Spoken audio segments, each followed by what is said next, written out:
Hey y'all, Pastor Chris here. I am progressive. I am not a Trump supporter. I have read my Bible, and yes, I have been preaching the same thing for like 10 years now.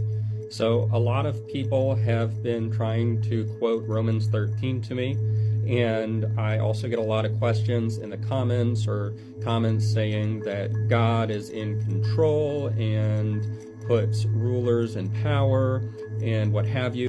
And my response to that is that I know it's very comforting to feel that God is in control of every little thing. But I don't think that that is a good theology in the long run, because I think there's a lot of suffering in this world.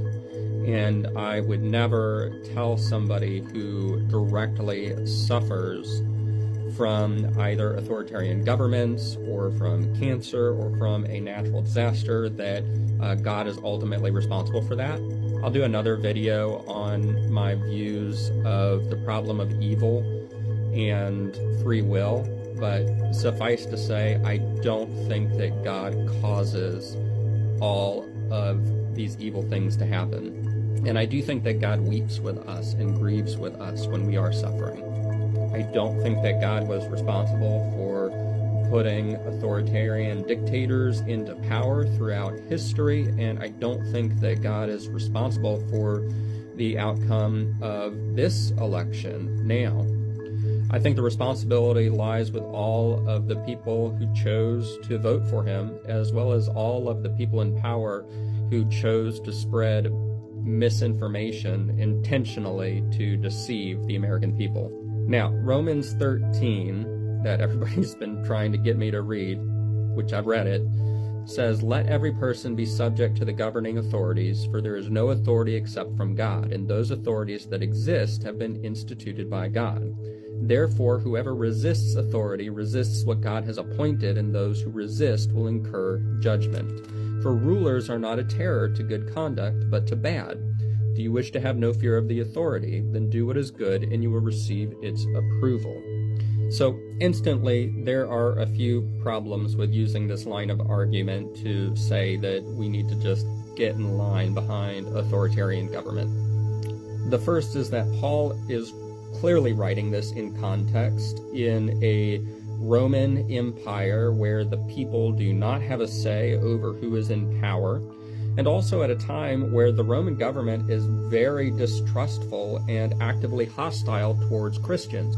Now, this letter to the Romans is going to be a public document, and so of course Paul is going to say, make sure that you're subject to the governing authorities. He doesn't want to give the governing authorities any more ammunition than they already have on Christians. The second piece is to say that all of the people quoting this to me right now didn't bring it up at all 4 years ago on January 6th.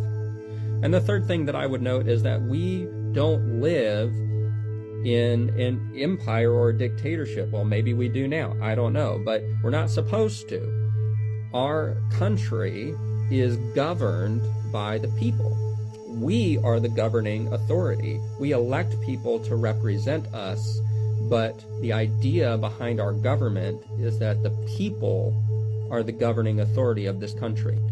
So I would argue that if I'm going to use the scripture at all in the context of American politics, I would say that our elected officials need to pay attention to this scripture, that they are subject to the authority of the people, and that means all the American people, including all of the people that didn't vote for them.